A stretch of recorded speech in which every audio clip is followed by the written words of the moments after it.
What is up, guys? In the last lesson, we learned the open chords C, A, G, E, and D. And if you notice, that spells caged. So today we're going to learn to move these chords up the neck. And this will allow us to apply the caged system to every chord, starting with the next lesson in this series. So for example, this is an open C chord. But you can also play several variations of the C chord up the neck.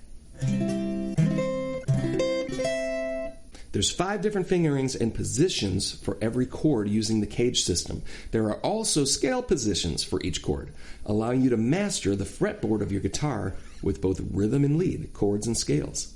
For today, let's jump right in and learn to move the open chords to fretted bar chords. Today's tutorial is from Lesson 2 of my Easy Caged Guitar DVD. If you'd like to support this channel, you can purchase any of my books and DVDs. Plus, you could even sign up for one-on-one streaming guitar lessons using the link in the description or visiting my website, markococonut.com. We've already learned the C chord, so now let's learn how we can move it and other chords up the neck to fretted positions. Next, we need to learn to move each chord form up the neck as bar chords. Starting with the C chord, if we move the entire shape up 1 fret, we have a C sharp chord. To do this, we need to bar our index finger across the first fret of strings 1, 2, and 3, then place your middle finger on the second string, 2nd fret. On the 4th string, place your ring finger on the 3rd fret, and on the 5th string, play the 4th fret with your pinky. Strum strings 5 through 1. If you are a beginner, the 5th string pinky note might be difficult, so until you build up pinky strength, you can abbreviate this chord by eliminating the 5th string, strumming strings 4, 3, 2, and 1. Now move everything up 1 fret and you have a D. Again, the index finger bars strings 1, 2, and 3, middle on the 2nd string, ring on the 4th string, and for advanced players, pinky on the 5th string. If you move up again, so your index finger is on the 3rd fret, you have an E flat chord. Move your index finger up 1 more time to the 4th fret, and you have an E chord. Every fret changes to the next chord in the musical alphabet. Here's the movable C chord with a tempo.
To move the A chord up the neck, we have to bar the index finger across the 1st fret on strings 1, 2, 3, 4, and 5.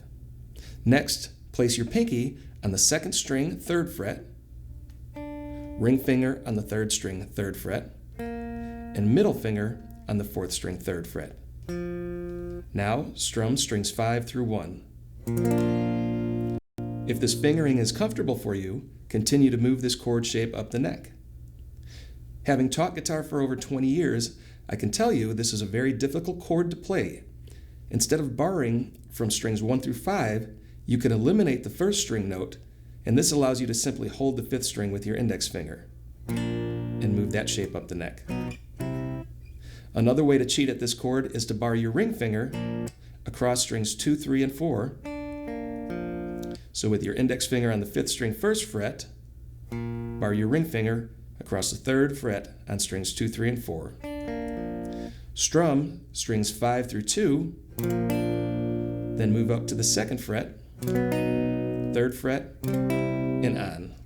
Okay, so now you have 3 options for playing the A form bar chord: the traditional index finger bar chord, eliminating the index finger bar and strumming strings 5 through 2, or using the ring finger to bar strings 2, 3, and 4. Use whichever shape works best for you throughout this video. I'd like to take this opportunity to introduce the musical alphabet for the benefit of any beginner students who are watching this video. Starting with the open A, move up to the 1st fret position, and we have an A sharp. All sharp notes have 2 names, so the A sharp chord is also the B flat chord.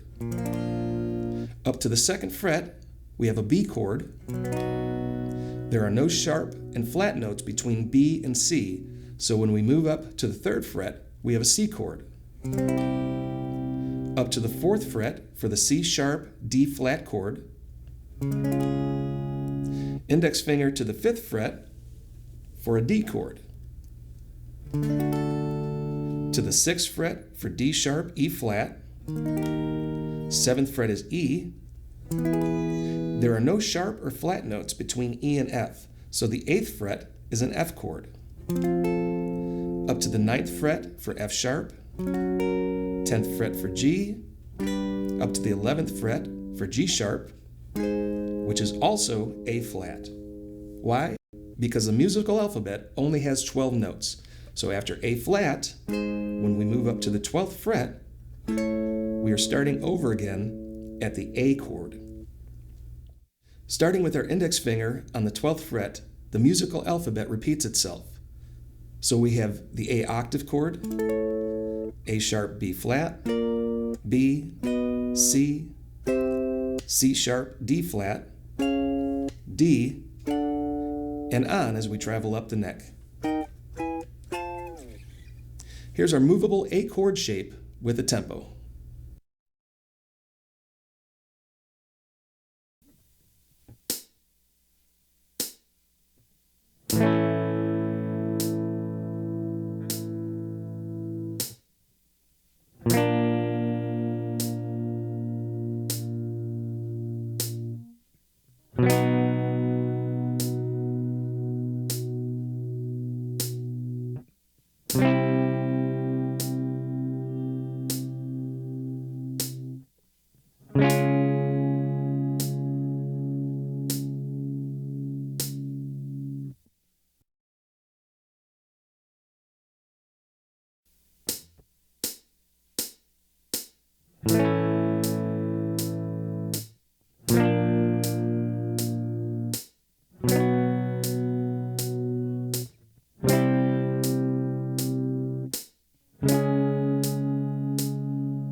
In order to move the open G chord, we need to bar the index finger across the 1st fret of strings 2, 3, and 4. On the 1st string, play the 4th fret with your pinky, stretch your middle finger to the 5th string 3rd fret, and your ring finger to the 6th string 4th fret, and strum all 6 strings. In this 1st fret position, the chord is a G sharp or an A flat. If this fingering is comfortable for you, keep moving up the neck. In the 2nd fret position, we have an A. Up to the 3rd fret for A sharp or B flat. 4th fret is B. 5th fret is C. This is a very tough bar chord for many players, so until you get it down, it is very acceptable for you to abbreviate the chord. For example, you can just play the notes on strings 4, 5, and 6. Place your index finger on the 4th string 1st fret. You can use your ring here for the 5th string 3rd fret, and pinky for the 6th string 4th fret. Strum strings 6, 5, and 4. Using the same fingering, you can also bar your index finger across the first fret of strings 2, 3, and 4.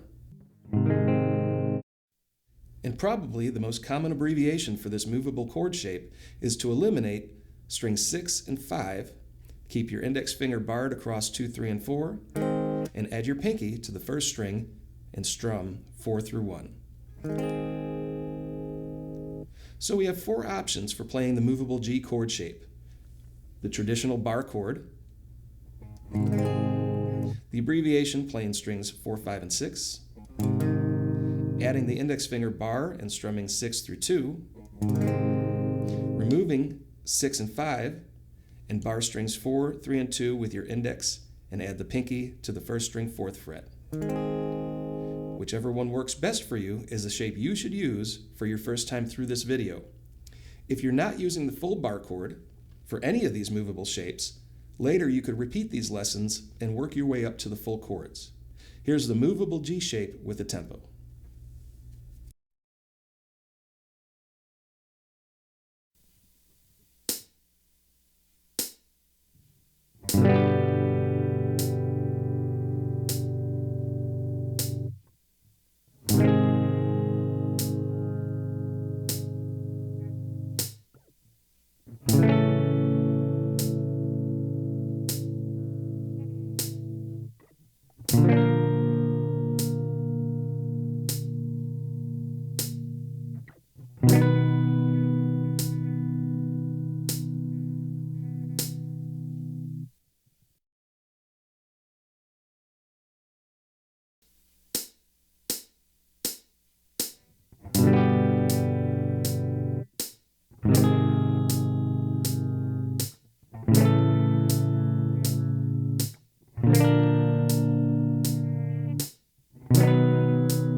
Starting with the E chord shape, to move this up the neck, we have to bar the index finger across the first fret on all 6 strings. On the 3rd string, play the 2nd fret with the middle finger. On the 4th string, play the 3rd fret with the pinky. On the 5th string, play the 3rd fret with the ring finger. This is the most popular of all bar chords. If you're comfortable with this fingering, just keep moving it up the neck.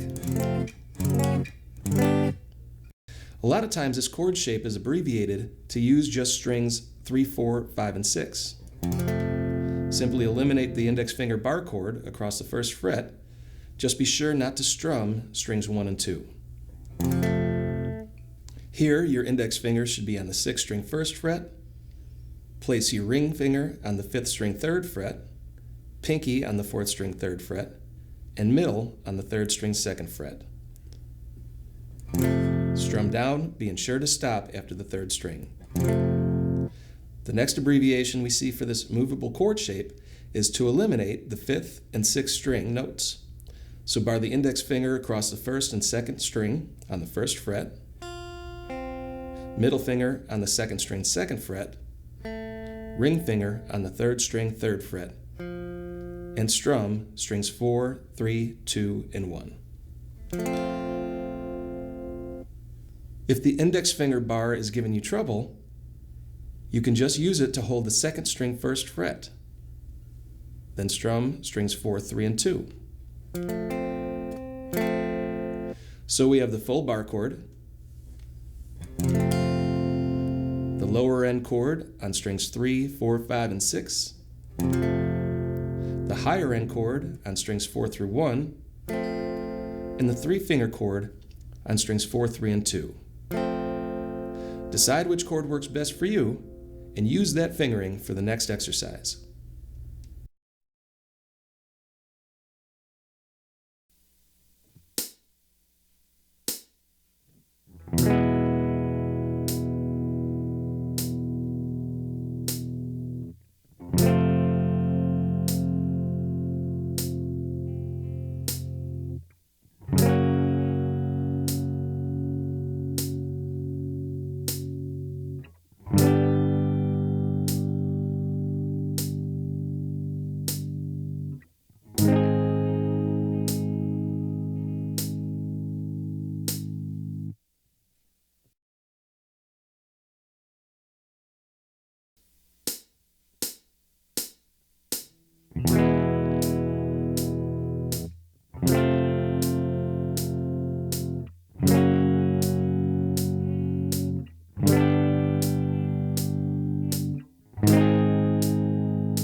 In order to move the D chord shape from its open position, we have to free up our index finger to hold the 4th string 1st fret.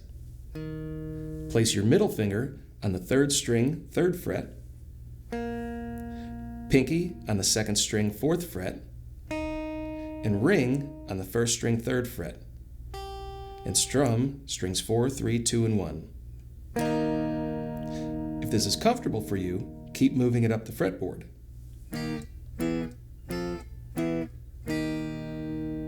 A common mistake people make when playing this chord shape is to only leave 1 fret distance between the index and the rest of the notes. Just remember to keep 1 fret distance between the index finger and the other fretted notes.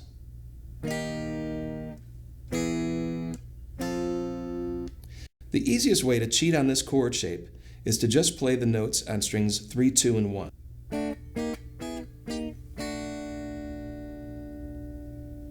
Another method is to play a power chord.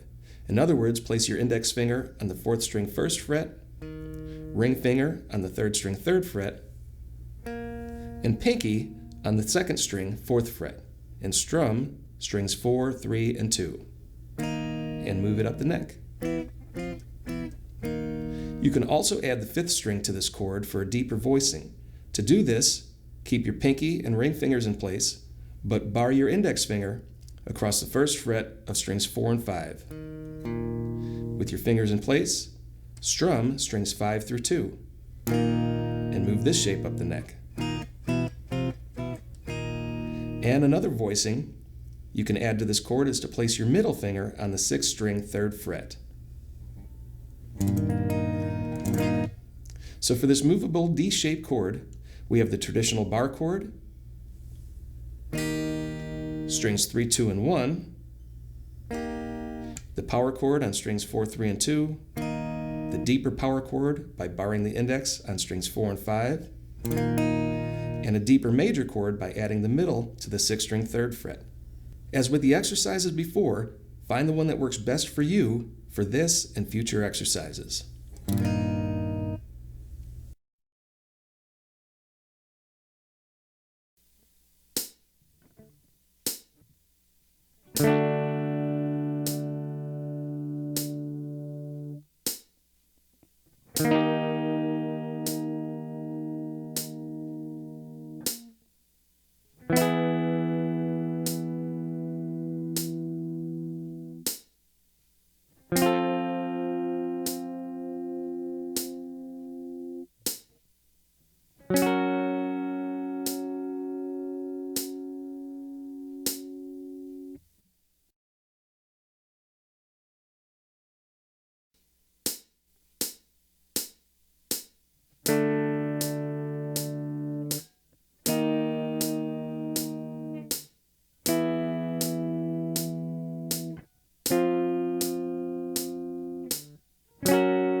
Okay, that completes today's bar chord lesson. In the next tutorial, we'll learn to apply the caged method, allowing you to play chords anywhere on the neck. For example, we've got the open C chord here. We also have a fretted C chord all the way up, a bar chord on the 8th fret. Altogether, there's 5 different positions in the caged method, allowing you to move chords up the neck and play in different positions. This also gives us several scale positions for each chord position in the caged method. If you have not done so already, hit those like, subscribe, and alert buttons. Help my channel grow by sharing this and other videos of mine on your social media. Click the share button and post a link anywhere you have an account. This has been an excerpt from my Easy Guitar Cage DVD. Grab a copy of any of my books and DVDs on my website, and you can even sign up for one-on-one streaming guitar lessons. Visit markococonut.com or click the link in the description. I'll see you at the next lesson where we learn to apply the caged method.